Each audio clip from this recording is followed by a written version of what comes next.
Salutare și bine v-am găsit la un nou episod în care vom lua, cum să vă spun, un skateboard. Acum vă voi arăta, acesta este ultimul meci. Acest episod îl fac după ce am terminat live-ul de o oră pe Free Fire, în care am jucat cu abonații, doar că n-ați intrat din păcate pe live.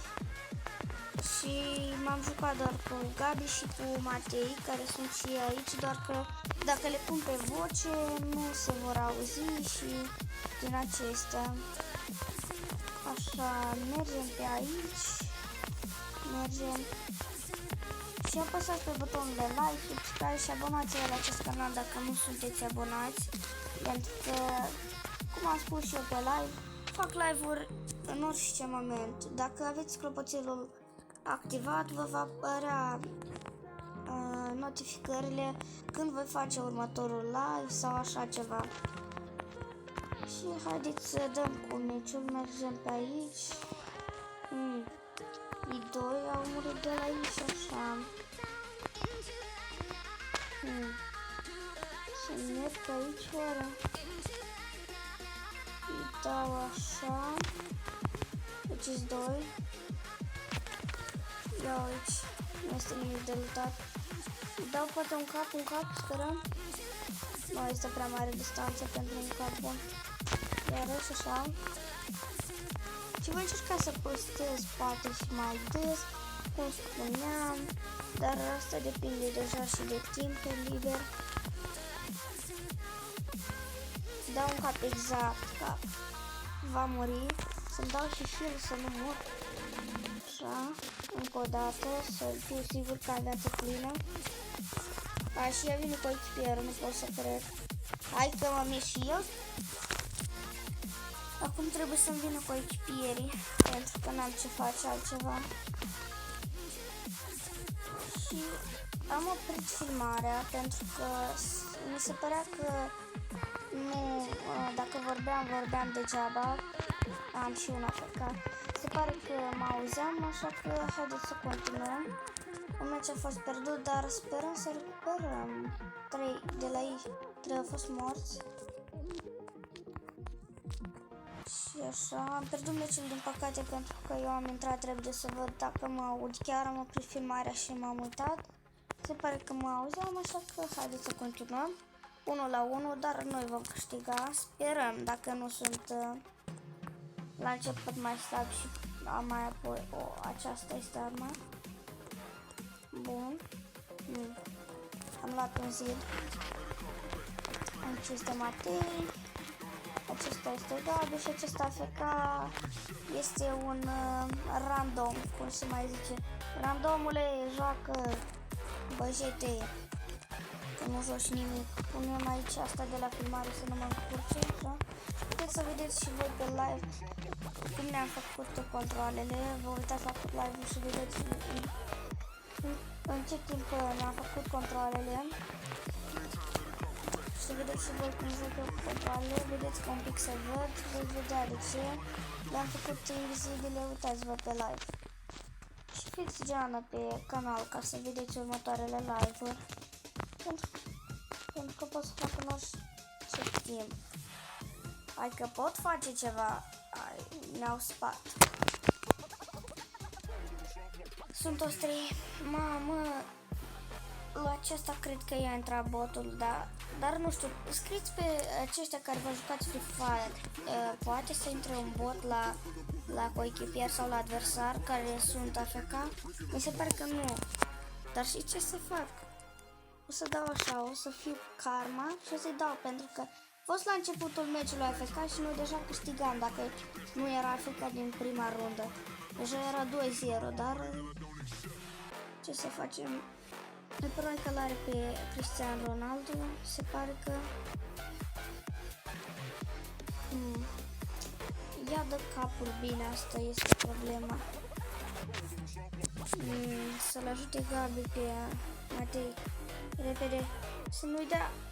Ai, cum i-a spart damage-ul. Mamă, din toate părțile vin. N-avea cum. Sperăm să nu pierdem meciul, să nu facem prea lung acest videoclip. Dacă nu, dacă îl voi face prea lung, va trebui să mai tai din el, dar nu vreau. Sau... Vom încerca să jucăm bine acest meci, să nu-l pierdem. Să merg oare pe sus? Da, mă voi duce pe sus. Doar că va fi mai ușor să mă omoare acei de pe jos dacă vor sta prin margini cu avamurile sau cu sniperurile. Cine ziceți sniper avem și mă vor sparge, mai ales eu cu shotgun-ul, măcar de aveam AK.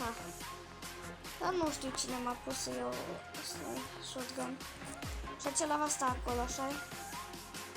Sau? Unde este?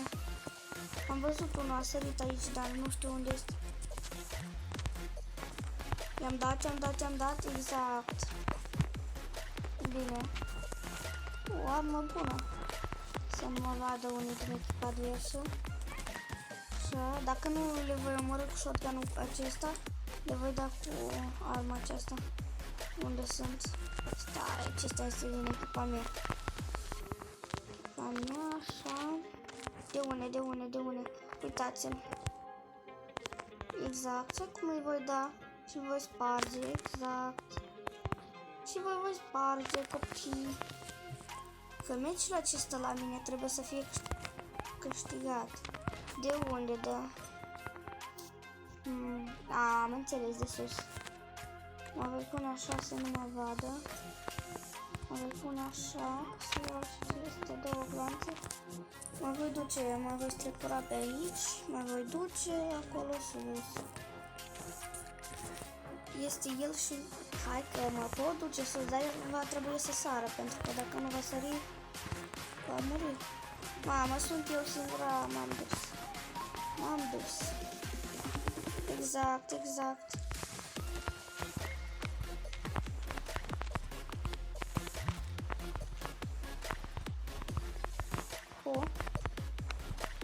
Din păcate mă bat pe proaica asta, dar... m-am dus. Nu, m-am dus. Norocoșii vieții 2 versus 1, nu merge deloc. De 5 minute deja filmăm. Ce să-mi iau să le sparg un pic? Am luat așa, nu știu dacă este bine. Trebuie să câștigăm meciul, nu vreau să-l pierdem. Dacă mai câștigăm încă unul, ne-am dus. Și trebuie să câștigăm unul. Sau misiunea aceea nu este de câștigat, cine știe. Dar dacă este de câștigat, nu este misiunea potrivită. Mamă, și s-a pus scutul vieții. De unde? Am înțeles. Tryharder. Uite-l.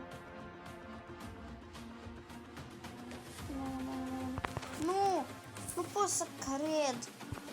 E acolo, l-am văzut foarte clar, dar... Uitați-l! Să-l vadă, please! Vreau să mă salveze cineva. Să nu mă spargă, please, nu mă sparge. Ajutați-mă! Păcate nu mă aud. Să mă ajute să nu mă spargi. Gabi, cineva să mă ajute.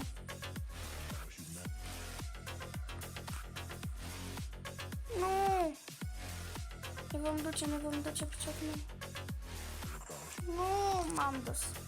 Și mi-am pierdut armele, dar și Gabi mai bine nu se risca. Dar și băiatul acesta,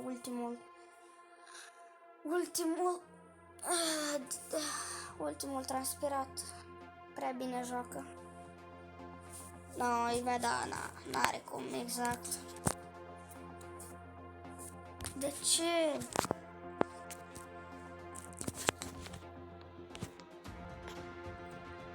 Și mi s-a închis filmarea, din păcate, dar am uitat că nu trebuia win și am luat totuși skateboard-ul, îi dăm claim.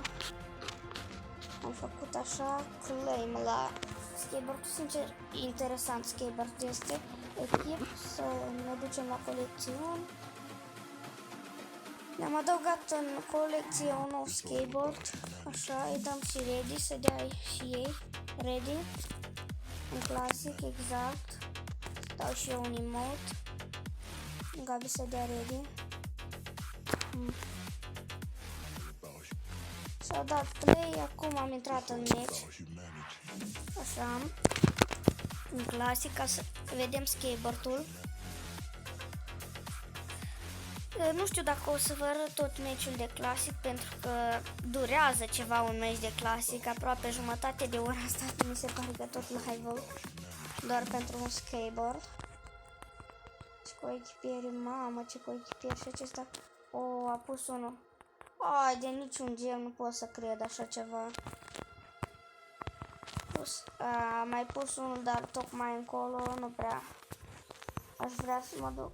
Câteodată, eu întotdeauna când mă duc încolo, aici încep să pună câte 5-6 și asta mă enervează. Mă duc încolo pentru... Cum și-a luat o maimuța în cap cu aceea de la box. Mai pun, uitați-vă, uitați-vă, uitați-vă. Pune, nu, eu până ajung aici. Hai. Așa. Sincer, dacă mă întrebați în comentarii cum să iau skateboard-ul, nu știu, mi se pare că trebuie să joci 10 meciuri cu prietenii sau nu știu, nu pot să vă spun cum. Eu pur și simplu m-am jucat și gata, mi l-a dat. Cine dă Gabi? Să sară undeva mai pe la mijloc, cred, pentru că aici sar foarte mulți la început.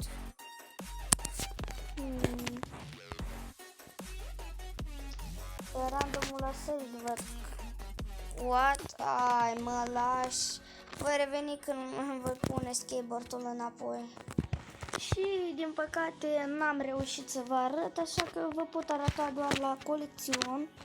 Și aici unde skateboard-urile.